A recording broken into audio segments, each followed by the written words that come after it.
Nós vamos conversar hoje com a colega administradora Amanda Eloy. Ela tem uma larga experiência diversificada na formação de quadros, tanto no mundo das organizações complexas, interno dentro das organizações, também como no mundo da formação profissional do empreendedor estudante e também na área social. Eu logo pergunto à Amanda, qual é a diferença, Amanda, de viver essa experiência diversificada, distinta, entre o mundo da empresa, voltada efetivamente profissionalizada, a questão do empreendedor universitário, que é a formação de quadro do empreendedor universitário, e também na área social? Primeiramente, eu quero agradecer, Wagner, pelo convite. É um prazer muito grande estar aqui hoje, para a gente poder estar levantando esse tema, que é um tema extremamente importante, tanto às empresas quanto as universidades, quanto o meio social. Então, quando a gente aborda um pouco a respeito desse tema, o que eu posso estar evidenciando é justamente essa conexão com o mercado, ainda sendo universitário. Isso faz toda a diferença para a gente poder estar desenvolvendo um projeto ou então um trabalho que de fato vai agregar não só no meio profissional, como também no meio social. Porque de nada é válido se a gente não coloca em prática aquilo que a gente tem dentro do ambiente acadêmico. Eu gosto sempre de estar evidenciando e trazendo à tona em todas as entrevistas que eu participo, essa questão da importância do empreendedorismo ainda trabalhada e disseminada dentro do ambiente acadêmico. E aí eu trago sempre essa pesquisa realizada pela Endeavor juntamente com o Sebrae. Essa pesquisa ela foi levantada em 2016, mas ainda é muito real isso dentro do mercado de trabalho, também como dentro da universidade. Foi levantado que apenas 35% dos alunos universitários, eles estão satisfeitos com aquilo que a universidade está oferecendo. Em contrapartida, a gente vê um descompasso absurdo que já demonstra que apenas 65% dos professores eles estão satisfeitos com o que a universidade oferece. E a gente para e fica observando o que falta de fato no ambiente acadêmico que faça com que proporcione ao aluno um desenvolvimento profissional de larga escala e de fato ele seja reconhecido no mercado como profissional e não saia do ambiente acadêmico como um estudante com diploma na mão. Eu acredito muito no seguinte contexto, não existe teoria sem a prática. E a gente sabe, nós como administradores, mais do que nunca nós sabemos que não existe gestão sem a prática. A gestão não é só falar, não é só explicar, mostrar quais são os caminhos, a gente tem que praticar. Porque por mais que os fatos estejam evidentes, se a gente for desenvolver um determinado trabalho, a gente precisa comprovar aquilo fazendo. E conforme a gente vai fazendo e desenvolvendo determinadas atividades, a gente acaba descobrindo que existem alguns problemas que não é ensinado. Vem ali, a gente tem que desenvolver. Veja, durante muitos anos, a formação acadêmica ela era voltada, especialmente no campo da administração e das ciências sociais aplicadas, para a formação do empregado. Quer dizer, a gente seria empregado destinado à formação do empregado de uma multinacional, de uma organização brasileira complexa ou de uma empresa estatal. Esses eram os grandes empregos, especialmente num processo em que o Brasil crescia de forma bastante veloz. Isso foi até o meio da década de 75, da década de 70, nos anos 74, 75, a crise do petróleo. Depois se passou a enfocar muito a questão do empregado, do empregado como empreendedor na empresa e também do profissional que saía formado na faculdade para colocar o seu próprio negócio. O que eu estou depreendendo é que a sociedade brasileira é sempre muito pródiga em dissociar o dizer e o fazer, a palavra e o gesto, o discurso e a ação. Falar sobre empreendedorismo na universidade, no mundo acadêmico, não efetivamente forma profissionais que vão ser empreendedores. O que você busca trazer é dar concretude no projeto que você faz, tanto no mundo da empresa, como no ambiente dos profissionais de gestão em geral, que atuam no campo do empreendedorismo, como também na área social, é trazer esse sentido de prática, que é justapor exatamente teoria e prática, e a prática, aliás, a teoria decorre da prática, né? Se você não tiver a prática, você não tem a possibilidade de formação de teoria. Na época, antigamente, os professores falavam muito das experiências internacionais. Toda a literatura era baseada nos exemplos. Eu acho que ainda é muito assim hoje, na formação, Se faz muito do exemplo, principalmente americano. Como é que se dá isso para você dar realidade é um país do Zé da Silva, do Policarpo Quaresma, da sociedade brasileira, do verde e amarelo, da organização Macunaíma, como é então a economia. Como é que é esse desafio em conexões tão distintas entre essas três áreas que você atua? Você busca um filme comum de formação de quadro? Eu vou dizer que não existe esse filme comum. Ah, não existe. Né? Porque o mercado de trabalho em si, ele tem a sua complexidade, no sentido de que ele tem a teoria, tem a tecnologia. Claro. Claro. Ele tem, vamos dizer, o investimento, o financiamento, enfim, tudo isso muito bem estruturado, muito bem, como eu posso dizer, disseminado de uma forma a desenvolver a sociedade. Mas, em contrapartida, a gente tem ali a academia que tem um conhecimento fantástico. É um conhecimento, sim, claro. Vem todo da academia. Mas, e aí vem esse gap. Porque a academia tem um conhecimento fantástico em termos de conhecimento, mas em relação à questão do mercado, ela é falha? É nesse sentido? Nesse sentido, porque não há essa conexão com o mercado de trabalho. A universidade ela está totalmente desconectada do mercado, no ponto de vista de que a gente identifica que os estudantes, eles ao estarem formados, eles ainda precisam desenvolver habilidades e competências para estar exercendo a sua profissão. Então, esse gap se dá, eu sempre identifico isso, é a minha opinião em relação a isso. Você vive isso dia a dia, né? Que esse distanciamento que a gente pode estar dizendo, né, que eu cheguei a fazer uma leitura em relação a isso, que assim, esse distanciamento em relação ao locus de aprendizagem e o locus de aplicação, de fato, dessa aprendizagem, ele vai ser sempre cada vez maior a partir do momento que a universidade não estiver conectada com o mercado de trabalho. Então, vai ser maior cada vez mais esse gap entre a universidade e o mercado. Se não tiver essa aproximação desse locus de aprendizagem, juntamente com esse locus de aplicação, de fato, desse conhecimento. Isso proporciona essa defasagem, como eu posso dizer, de habilidades e conhecimentos e competências, né? E aí, quando a gente fala em relação a competências, que hoje a gente observa muito no mercado e é uma deficiência muito grande nas empresas, assim, está ganhando grande relevância também, sendo publicados aí muito nos jornais, essa questão em que eles levantam um ponto voltado para essas habilidades socioemocionais, que é o que falta muito nos profissionais hoje dentro das organizações, né? Então, a gente pode estar observando também que essas habilidades socioeducacionais, elas fazem parte desse centro, né, de construção, dessa revolução da educação no mercado. Então, se a gente não começar a despertar para isso e não buscar desenvolver, de fato, essas competências e essas habilidades aproximando a universidade do mercado de trabalho, a gente pode ter um problema bem sério. E foi por essa razão que você instituiu o seu? Sim. O CEL, né? Você prefere o CEL, né? O seu, mas é CEL. Em verdade. O que é o CEL exatamente? E como é que foi que surge essa ideia nessa experiência diversificada que você tem na área universitária, mas também no mundo empresarial? Os dois se fecundaram no sentido de dar essa ideia, além da sua atividade profissional como consultora de organização? Sim, o CEL, na verdade, ele surgiu na época que eu ainda era universitária.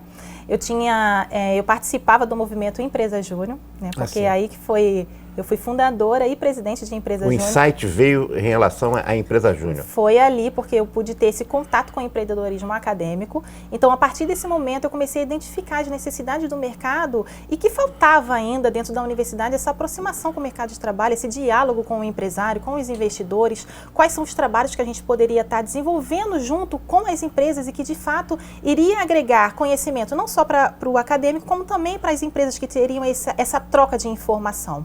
Então, eu comecei a observar essa necessidade dessa conexão. Então, eu comecei a buscar alternativas que poderiam estar ajudando nessa conectividade entre ambos e, de fato, construir algo que fosse relevante para a sociedade. E aí, eu comecei a fazer uma pesquisa, participando de um evento. Isso ainda na Empresa Júnior? Ainda na Empresa Júnior. Interessante isso. Ainda estava na universidade. Verdade, na universidade. E aí, eu comecei a conversar com um amigo meu da UF, e ele tinha uma ideia parecida, mas o foco dele era muito em pesquisa. A gente sabe que as universidades públicas têm um foco bastante forte em relação à pesquisa, e isso é extremamente importante também. E eu comecei a conversar com ele, a gente começou a ter essa ideia de começar a desenvolver um projeto que fosse mostrar a importância do ecossistema empreendedor acadêmico para o mercado. Porque hoje dentro da universidade nós vemos ideias brilhantes em relação a pesquisas, a soluções mesmo que as empresas estão buscando dentro da universidade, só que infelizmente isso não é comunicado. Ninguém leva, ninguém conecta essas ideias. Né? Em verdade, o processo de mudança, de transformação, né, Amanda, se dá quando você transforma o novo no tecnicamente produtivo, economicamente produtivo.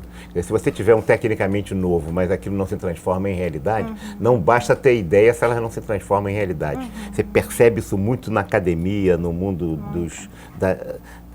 das discussões teóricas, mas não que se concretizam na prática, porque a gente não consegue dar o passo entre a ideia e transformá-la em realidade.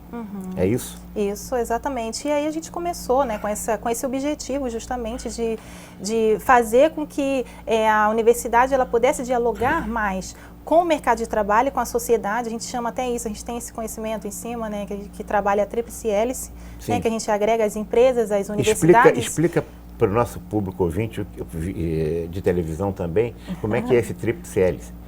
É quando a gente consegue conectar as empresas, as universidades e a sociedade, né, em prol de um desenvolvimento que de fato vai gerar e ajudar a crescer cada vez mais a economia, né, do país. Você tem tido experiências concretas em relação a isso? Essa é uma tarefa difícil. Não é simples, não. Não foi fácil. É por isso que a gente está te entrevistando aqui, exatamente. Sim. Porque isso é um desafio intelectual, psicológico, político, institucional muito difícil. Muito, né? muito.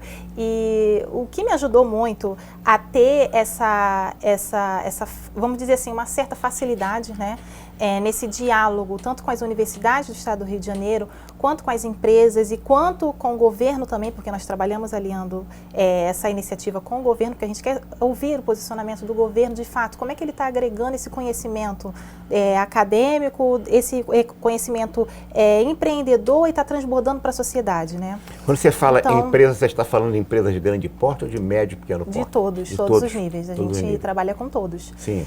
E o que facilitou isso foi esse meu trabalho empreendedor dentro da universidade. Então, por isso eu brigo tanto, né, de uma certa forma, com essa questão de fomentar o empreendedorismo dentro da universidade, porque esse fomento dentro da minha universidade me proporcionou esse dialogar com o mercado de modo geral e, de uma certa forma, ajudar a desenvolver esse meu projeto. Então, quando eu comecei com esse projeto, eu já tinha vamos dizer assim, uma carteira de contatos muito grande que me facilitou nesse diálogo e fez com que ele de fato fosse implementado na cidade do Rio de Janeiro, porque isso foi construído dentro quando eu ainda estava na universidade. Amanda, como é que se dá isso de forma na realidade, colocando esses três personagens, esses três protagonistas tão distintos? Você reúne os três, tem um evento, é um workshop. Como é que se faz esse trabalho? Porque trazer o empresário, trazer representantes da sociedade, trazer também o mundo universitário, não é sempre não, porque os egos são fortes, né? E os interesses nem sempre convergentes. Como é que você faz isso? Você reúne todos? Como é que é isso? Na verdade, o CEL ele é um evento. E nesse evento a gente trabalha, são 5 temas principais, né? Em cada tema a gente tem dividido o papel ali. Por exemplo, nós temos eu não vou lembrar os 5 temas porque não importa, mas é para ilustrar. Nós temos um tema que é o impacto das juniores. Nós temos graduandos e graduandas que estão no empreendedorismo e nós temos pesquisas aplicadas e seu potencial para o mercado. Então, isso aí são alguns dos 5 temas. A empresa júnior costuma fazer pesquisa, isso, para ver possibilidades reais no mercado, é isso? A empresa júnior, ela apresenta lá o que ela está fazendo no mercado então, e qual o papel dela para a sociedade. Você traz o mundo acadêmico pelas empresas júnior das faculdades, das universidades, é isso? Isso, aí é um ponto. Um ponto, Aí, para o governo, eles participam de uma mesa redonda. Por quê? Explicando de uma maneira mais clara, né? O evento, ele acontece da seguinte forma: teoria e prática. Sim. A teoria dá-se pelas palestras que acontecem no evento. Então, a gente tem palestras pontuais, que às vezes são temas que estão em alta. Então, a gente convida palestrantes, tanto do mercado, quanto das universidades, quanto do governo, se quiser estar lá participando. A mesa redonda é uma novidade que a gente está trazendo sempre nos nossos eventos, porque a mesa redonda a gente une os 3. Então, na mesa redonda, nós temos representantes do governo, né, enfim, ou de alguma prefeitura que queira participar. empresários e universidades, representantes das universidades. E ali a gente dialoga em cima das contrapartidas e as iniciativas da universidade para o mercado de trabalho.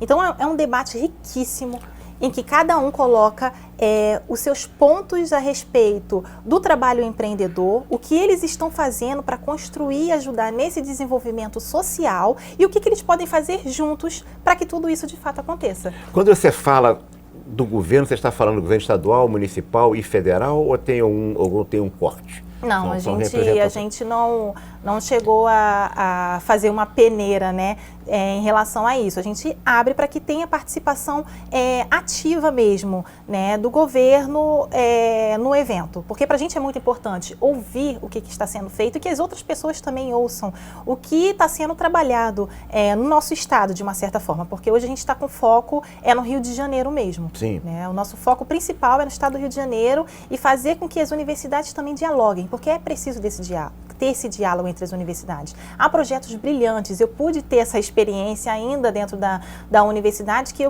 eu sempre fui muito curiosa. Então, assim, isso fez com que eu fosse além dos muros da universidade, buscando alternativas também para o meu desenvolvimento profissional, para o meu crescimento profissional. Sim. E isso me fez estar em contato com projetos muito sensacionais em outras universidades. E aí esses projetos acabavam que eu via maneiras de fazer um evento dentro da universidade para que eles fossem também apresentar para a universidade. Então, assim, esse tipo de interação, de diálogo, de mostrar as possibilidades que existem, é o que falta muito ainda. E aí eu gosto de levantar essa bandeira também em relação às empresas em si, sabe? As empresas, porque a universidade, ela não tem essa aproximação de forma efetiva para tudo que ela constrói, vamos dizer assim, intelectualmente no aluno. Nessa experiência que você realiza no CEL, tem a parceria com o SEBRAE, aqui o SEBRAE do Rio de Janeiro? O SEBRAE, ele participou conosco num evento que nós realizamos em Petrópolis. Nós tivemos uma participação ativa do SEBRAE de lá, de Petrópolis, porque aqui no Rio de Janeiro já é grande, envolve outras questões, né? Então, em Petrópolis nós tivemos a participação do SEBRAE e eles estiveram do início ao fim do evento, levando uma ferramenta de gestão, né, porque no evento da gente nós também temos um momento em que nós levamos startups, empresas que queiram estar apresentando o seu modelo de negócio. Para mostrar casos de sucesso, é isso? Eles levam uma ferramenta de gestão para ensinar o empreendedor. Então, o empreendedor, ele chega para conhecer sobre o seu negócio, você explica, e ele tem que sair com ganho. A gente coloca como uma obrigação. Sim. As empresas que estão lá. Então, ele tem que sair com ganho, além do entendimento do seu negócio. Então, cada um leva uma ferramenta de gestão. O SEBRAE, nessa participação que eles tiveram lá em Petrópolis, eles levaram um Canvas. Uma ferramenta super simples e que, às vezes, não é ensinado de forma... Nas faculdades. Isso, exatamente. Eles detalham bem a utilização do instrumento, né? Detalham bem a utilização do instrumento. E eu peço sempre que, assim, quando eles forem levar essa ferramenta de gestão, que seja uma ferramenta de gestão que eles tenham total domínio e que ajudaram muito o crescimento deles como empresa, mesmo que for uma ferramenta tão simples, porque faz toda a diferença nesse micro e pequeno empreendedor que estiver lá querendo conhecer o negócio. Você está se referindo, portanto, sempre ao empreendedor universitário, né? Aquele que tem formação universitária, não? Não só, são todos. Também. Essa questão do social, do empreendedorismo social, que é mais realmente aquele que vem dar uma condição, que acho que o SEBRAE também busca esse público, que não está ainda devidamente reformalizado, né? Muitas vezes nem bancarizado, né? Você atrai esse tipo de público também, através do CEL? Não, o CEL não. O foco do CEL não é esse? Não. Há uma diferença entre esse empreendedorismo social da pessoa que tem o seu pequeno negócio, a sua birosca, que precisa se organizar e que vai sair. Mas esse do empreendedorismo universitário está se caminhando para o MEI, nesse sentido, ou para a formação efetivamente de uma empresa como PJ? O CEL, na verdade, ele consegue abraçar todos esses níveis de empreendedor. Por quê? Porque lá nós temos desde o estudante que começou a desenvolver a sua ideia dentro da academia e que está tendo ainda o respaldo do ambiente acadêmico, por exemplo, são as aceleradoras e as incubadoras, que tem universitários que têm lá com sua ideia de negócio e tudo mais, e está desenvolvendo para... futuramente, um determinado período de tempo, ele colocar para rodar no mercado. E também nós temos grandes empresários que nós tivemos um caso de um professor que o doutorado dele virou uma empresa, virou um negócio. Ele desenvolveu o projeto dele de doutorado, uma empresa pegou esse projeto e desenvolveu um software. Então, ele saiu bem do doutorado acadêmico para o doutorado profissional, né? Saiu bem. É que durante muito tempo a formação e a ideia dos cursos acadêmicos brasileiros era fazer mestrado e doutorado acadêmico e nunca o profissional. Só agora que está começando, né? Então é uma boa experiência desse professor que virou da sua tese uma empresa efetiva, né? E a gente tem vários casos lá e às vezes a gente vê isso mesmo, né, dentro dos ambientes acadêmicos. São projetos que os alunos apresentam e são projetos incríveis, projetos com um potencial enorme de estar escalando dentro de um mercado corporativo, vamos dizer assim, e não é depois aproveitado. O aluno se forma, engaveta aquilo e acabou. Então, para que serve aquele conhecimento que tanto ele ficou buscando durante a universidade, ficou tantos anos se dedicando para chegar no final, concluir, apresentar e depois engavetar? Então, assim, a gente também vem com essa ideia, sabe, de fazer com que esses projetos não sejam engavetados, porque a grande maioria desses projetos serve para o desenvolvimento enorme da sociedade, desenvolvimento econômico, socioeconômico do país. Né? Então, isso é algo que a gente vê como uma deficiência também na sociedade. E aí eu tenho, falando agora, eu lembrei de um outro grande amigo também, que faz um trabalho fantástico com foco em tecnologia, ciência, dentro das prefeituras do Rio. Ele é um professor também, é o Márcio Campos, eu acho que você já deve conhecê-lo. E ele fala, a gente conversa muito sobre isso, né? O que as universidades estão fazendo para que esse conhecimento transborde para a sociedade. A gente vê um número aí crescente de comunidades. E qual é o papel da universidade nesse sentido?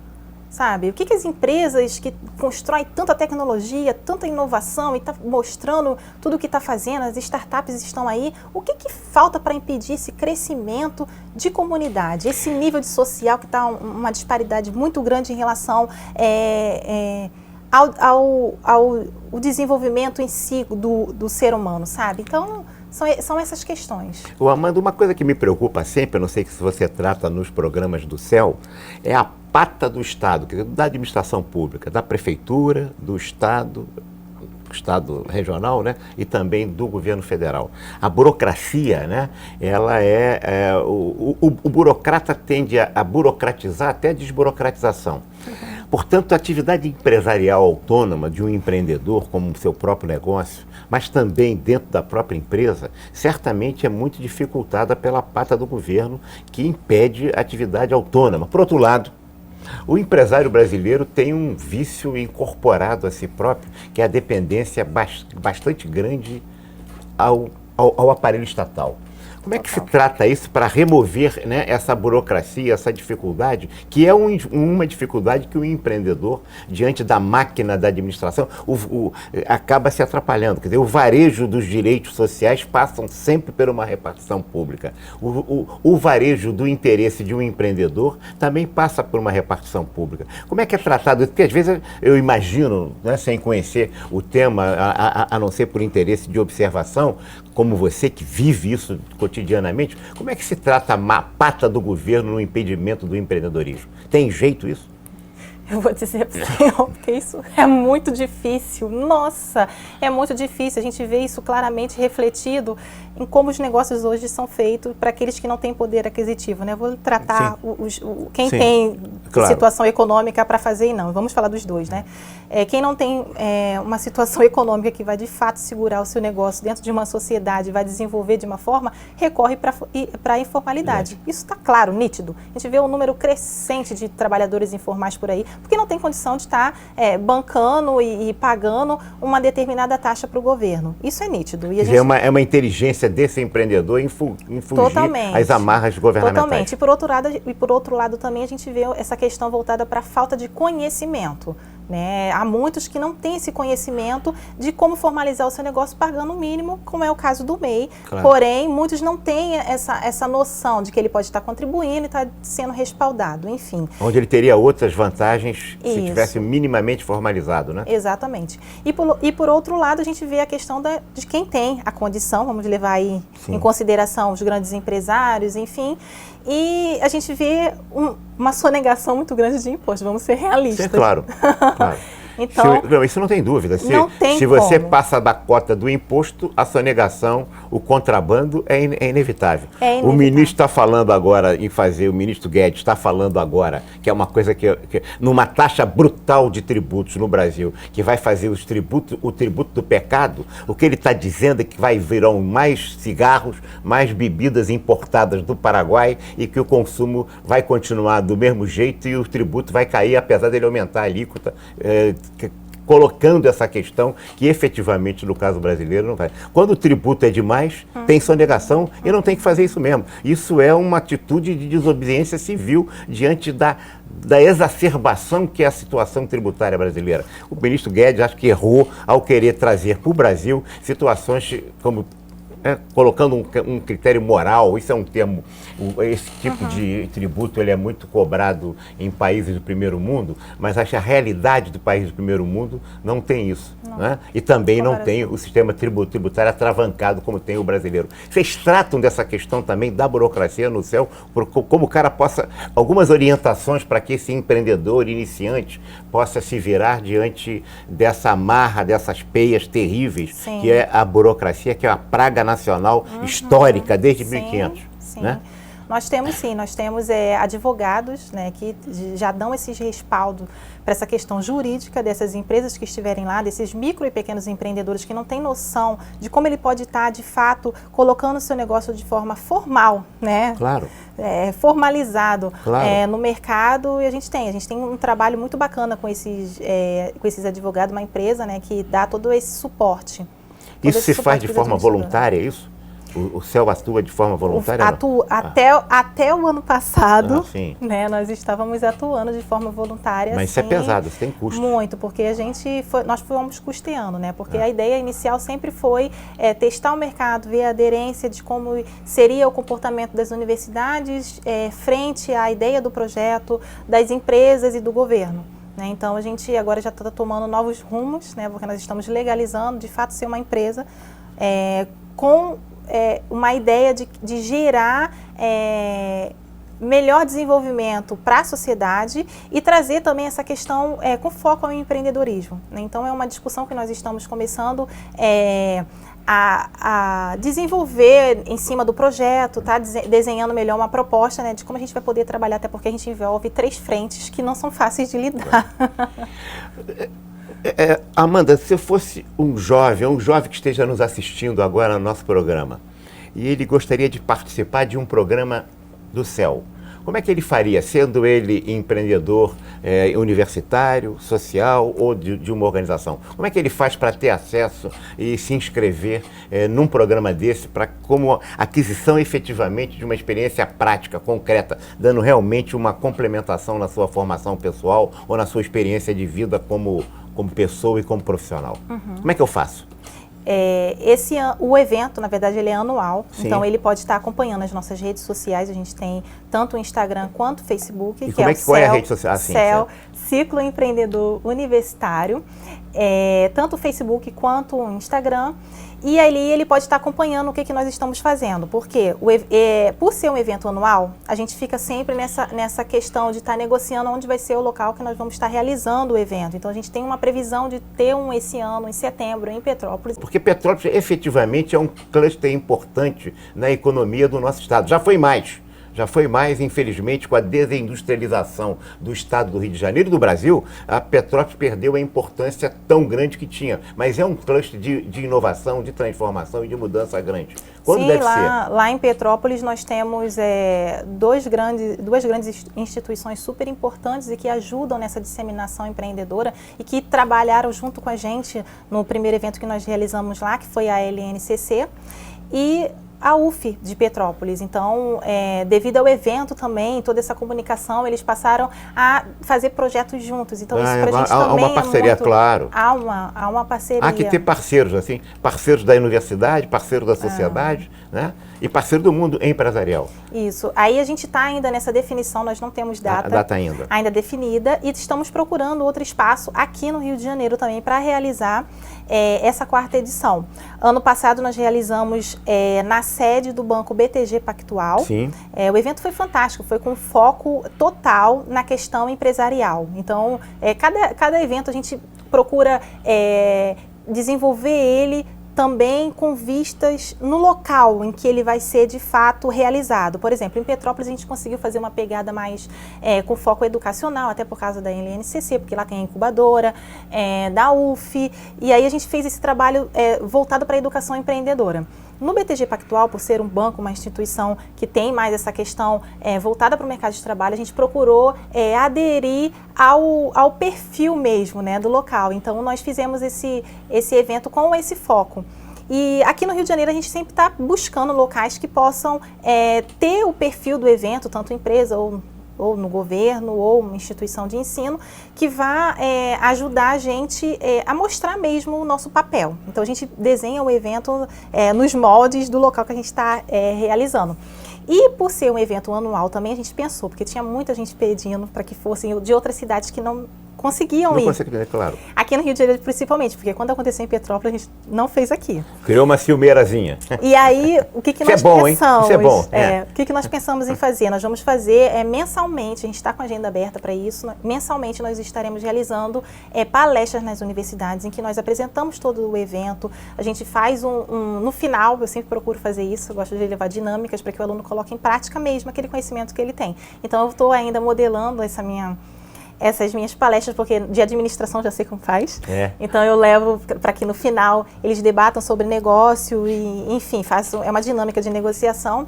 Então a gente procura fazer isso. E aí eu gostaria de também estar levantando outro ponto importante em relação ao CEL, que é a multidisciplinaridade que a gente também trabalha dentro do evento, e que isso faz toda a diferença quando a gente fala de empreendedorismo. Você fala que empreendedores, portanto, oriundos das mais diversas profissões, o que é correto, porque o mundo não se faz apenas numa perspectiva corporativista. Exatamente. Né? Exatamente. Então, a nossa equipe ela é totalmente. Então, tem o de administração, tem gente de sistema de informação, tem design, tem advogados. Então, é uma equipe multidisciplinar que ajuda nessa disseminação empreendedora. Amanda, tempo é um recurso inelástico de reposição impossível. E tem um diretor aqui que já está me fazendo sinal para eu terminar, que é o nosso diretor Tibérios. Você gostaria de complementar alguma questão, algum ponto que você julgue relevante ou fazer a despedida? E eu já dizendo de clara da alegria e da satisfação de estar aqui com você, que mostra como empreendedora. Isso é uma atividade absolutamente de uma colega administradora que resolve, no interesse do bem comum, realizar uma tarefa associando o mercado, a universidade e a vocação das pessoas, né, para atividade autônoma, como empreendedor individual, realizar isso. Você gostaria de dar algum ponto que por acaso seja relevante nesse momento? E a gente agradecer muito a sua participação e cumprimentar pelo esse trabalho que você tão bonito realiza. Eu que agradeço, é sempre um prazer estar aqui, sempre um prazer conversar com o senhor. Eu acho que o que é muito relevante e para mim faz toda a diferença e que eu deixo de mensagem, né, para quem está nos assistindo, é que o conhecimento que você tem, que você consome dentro do ambiente acadêmico, ele faz toda a diferença. No final, quem vai dizer se quem ganha ou perde é você aplicando ele. Muito obrigado. Então, colega, não deixe de assistir e veja no exemplo de Amanda Eloy um exemplo a ser seguido. É assim fazendo a diferença. Cada um de nós pode fazer a diferença fecundando pessoas no processo de transformação da sociedade.